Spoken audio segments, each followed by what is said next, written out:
I'm Steven Blazekowicz. I'm a Lance Corporal in the United States Marine Corps. I work here at HMX-1.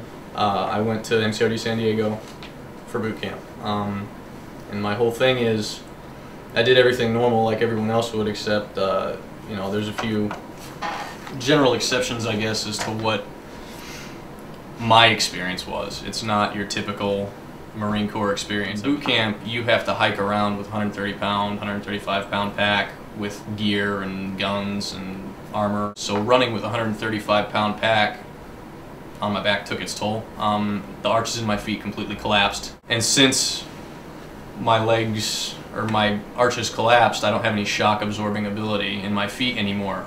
So basically from the middle, the bridges of my feet, all the way up to my hip sockets, I have compound stress fractures in both legs. I've had it since boot camp, was when I first started noticing the pain. It didn't actually get diagnosed until roughly 8 months later. I was a very active kid when I was in, you know, middle school, high school, even into college. I did a lot of stuff. And I never had any issues, even anywhere near this. You know, it was just the training regimen at boot camp. And they passed me through the MEP screen. There's suitability screening. They want to make sure that you're going to be able to perform up to the required standards for field exercises and whatnot. And, you know, I had semi-flat feet, but not flat enough to preclude me from service. There's been no treatment directed at this problem. I've been to different specialists.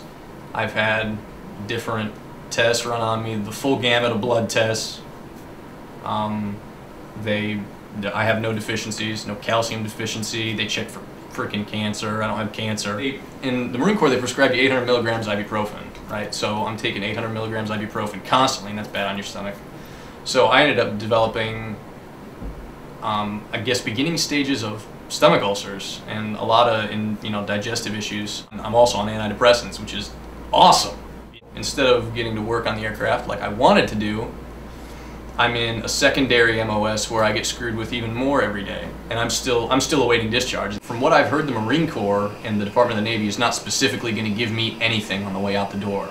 Basically, all they're doing is they're moving my EAS, or my exit date, up. They finally have forwarded the med board paperwork, so I am on my way out the door. It could still take several months. I will be receiving compensation from the VA. I'll get medical treatment for anything that was incurred during service for the rest of my life. There was a scare for a long time where I wasn't even sure if I was going to get an honorable discharge and qualify for my GI Bill. I thought they were going to screw me out of that too. That's it, and it sounds like a whole lot of incessant rambling, but that's kind of the way it is in my head. Like, it's so messed up, and there's so much drama and red tape and just people not doing what they said they were going to do, that's how this is to me. Half the time I don't even talk about it, and I try not to think about it, but it doesn't happen, you know?